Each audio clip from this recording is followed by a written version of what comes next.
Most people go through life in search for their passion. Some find it, some don't. By passion, I mean that feeling deep inside of you, where that inner voice tells you, I love doing this so much, this must be why I'm here. I'm very lucky. I discovered my passion when I was 12 years old. My Uncle Duke was cleaning his garage, and he brought over to me a barbell and a set of weights. Now, I know you're looking at me like I may be loco en la cabeza. And after hearing the other speakers, I kind of believe that myself. But please let me explain. So at 12 years old, I go in my cellar, and I take these weights. I'm start lifting these weights, and it's the greatest thing. You know, you start to see muscles growing, and you feel stronger. But beyond all that is the feeling you get inside. The feeling you get inside of self-esteem and self-confidence. A feeling that you truly believe nothing is impossible. Those weights kind of dictated to me the course of my life. I graduated high school, stupidly decided not to go to college, got a job working construction in the daytime, and I lifted weights at night. Then I got my dream job. I got a job in a gym. I know.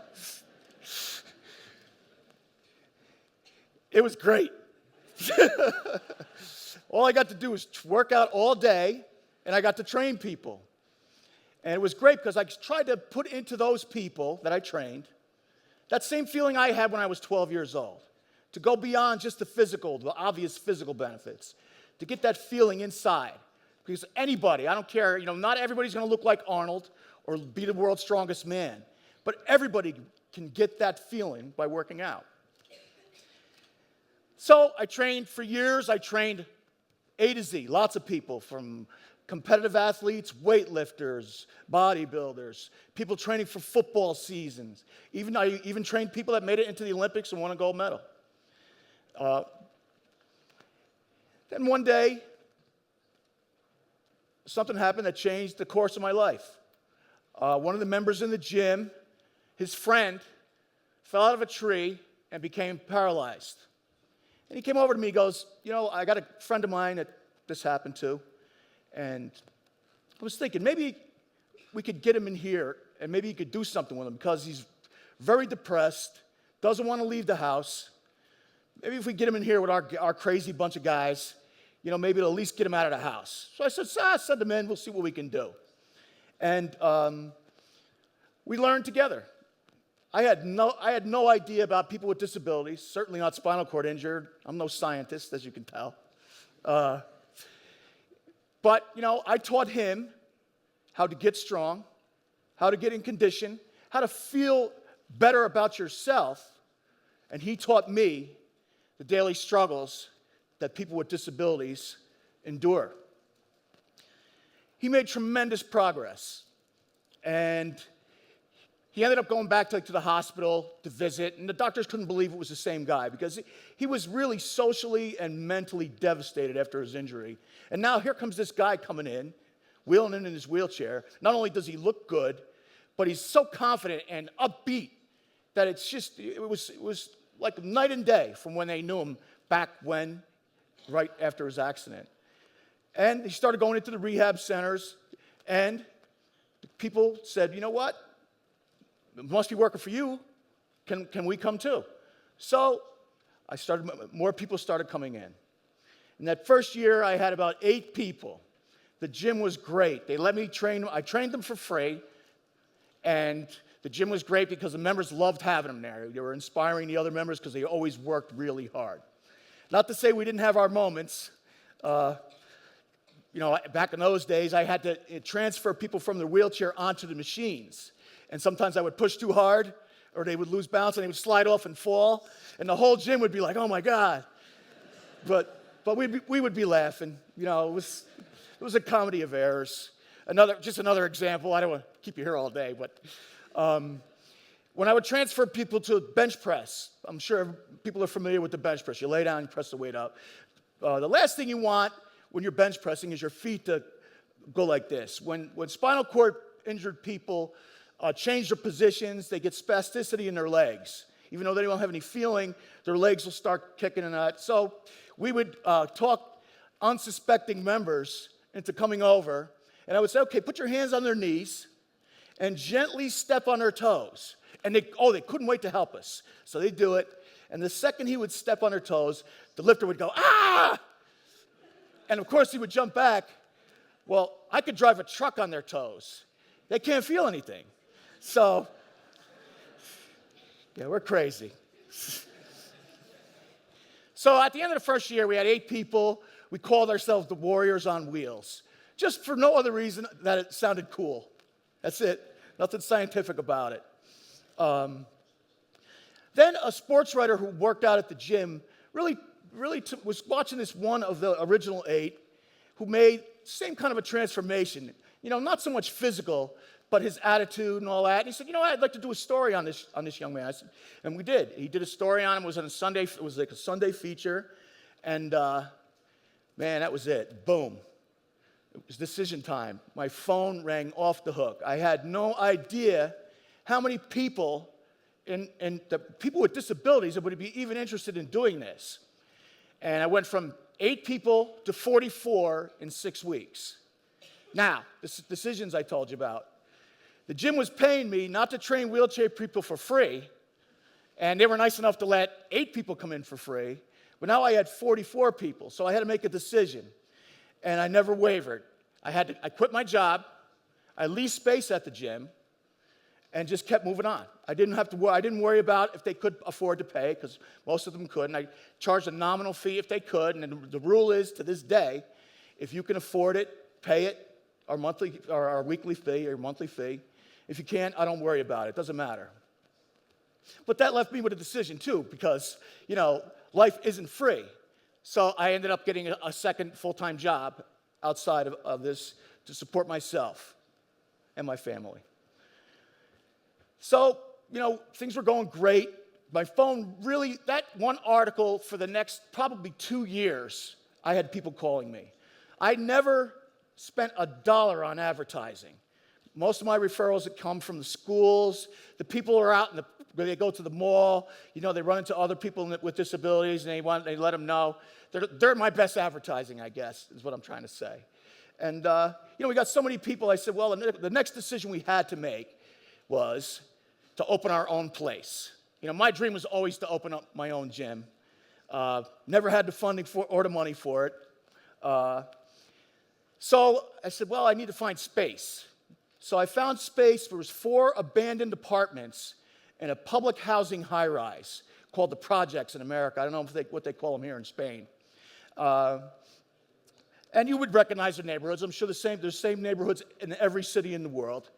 It was what I thought a perfect location for our program, because people who live in those neighborhoods know struggle. They know heartbreak, and they take it one day at a time and do what it takes to keep moving on. So, where people might have thought I was crazy again, I opened it up, and it's been great ever since. When we did open our own gym, it opened up a lot more people coming. Now the Centers for Disabled were busing people to me. Hundreds of people have come through our door. Like last week, I clocked, we had 126 people come through for their workout, which I do all by myself. I'm the only trainer. We're still on a limited budget. I never really worried about, the only thing I worried about was keeping the doors open. And I never knew from year to year if we would make it to the next year. That all changed last year. I got a phone call from CNN. Somebody had, without my knowledge, nominated me for CNN Heroes. I don't know if you guys are familiar with that show on television. And when I first called, I thought it was one of my knucklehead friends playing a joke on me. I do the fitness training at the fire academy for our fire department, and I thought for sure it was one of those guys, messing with me. But it was on the level, and I ended up being a top 10 hero, and I got to be on the TV show that goes worldwide. It was a great experience for 2 reasons. Number one, it's the first year I can not worry about making it to the end of the year without money, which is good. But 2, On the train ride home it started. I got 1 million emails from people with disabilities around the world wishing they could do what the people on the video at CNN had shown. I didn't know what to say. I was getting these emails. Some of the emails were so heart-wrenching, and I said, man, can you imagine the desperation of somebody? They see some knucklehead like me on TV, and they lay out their whole life from whatever their circumstances or their disability and where they are and just the desperation. And it really started to bother me. And I got hundreds of these from every corner of the world, a lot from Spain, actually. And of course, I could always tell them, well, go to your local fitness center or gym and they'll take care of you. And to their great credit, the fitness industry has always welcomed people with disabilities with open arms. But you know what? It wasn't enough. You know what? Because I could feel it, because I would Skype people, you know, that emailed me. I'd tell them to call me, or we would Skype, and I would try to talk to them. And I just felt terrible. I had nothing for them. Then I got a phone call from a guy in Cambodia who didn't mince any words with me. It wasn't like, oh, great, congratulations, none of that. It was, you know what? I saw the thing on TV. What you ought to be doing is figuring out a way to help landmine survivors who have no rehabilitation. He goes, it's great you're not charging these people in America, but the poorest people in America are better off than the people over here in Cambodia. And that's when the idea hit me, before I even hung up on the phone. I said, that's it. That's what I'm going to do. I'm going to find a way to send equipment, free equipment, to people who want it, people with disabilities who want it.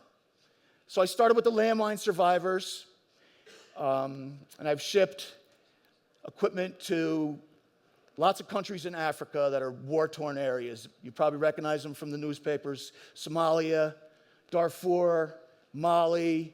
I just shipped Friday some to South Sudan. Stuff that it's intolerable things are going on in those countries. And there's no rehabilitation at all for people that are suffered from these injuries. So later this month, I'm launching it through Muscle and Fitness magazine. I don't know if any of you guys are into that stuff. I started a program called the Hercules Project. Again, because it's a cool name. And what we're going to be doing is, I got 3 target groups: individuals with disabilities that are in their house and they want me to help them. All right, I'll send you this package. I'll Skype you and train you by Skype. Group homes. You know, I don't know if they have them here in Spain. In America, we have group homes where maybe 5 or 6 people with disabilities live in one house.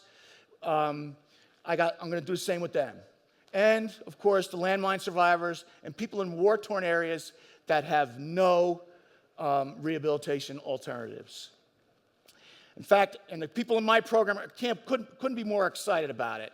We got a corner in our gym, in fact, that we're doing this weekend, or this coming week, as soon as I get back, where we're going to set it up. They're going to load the packages for me, and we're going to ship them out all over the world, and we're going to keep a big map on the wall and keep track. So, I mean, that's real cool for us. So, well, I guess what I'm getting at is, I'm no hero. You know, the hero thing really, you know, for the last year, it's been tough. You know, even people who I hated me, you know, were calling, hey, there's a hero, and it made me sick. You know, I'm no hero. I'm no miracle worker. I'm not even special, as you can see. But if anything, what my journey is proof of, especially for young people, I see lots of young people here. If you can find your passion in life, and you find a way to use that passion to inspire and improve the lives of others, in particular those that are less fortunate than yourself, then you will witness with your own eyes, like I have, that nothing is impossible. Thank you.